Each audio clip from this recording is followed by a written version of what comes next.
निदा पथर हे निद के सोइल 60 पौटी खाई 60 पौटी खाई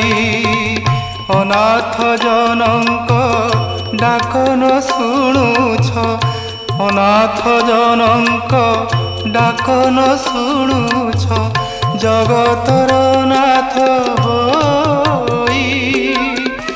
आरती बेल जे गड़ी जाऊँची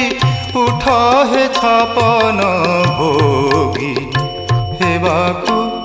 चंदन लागी कोठ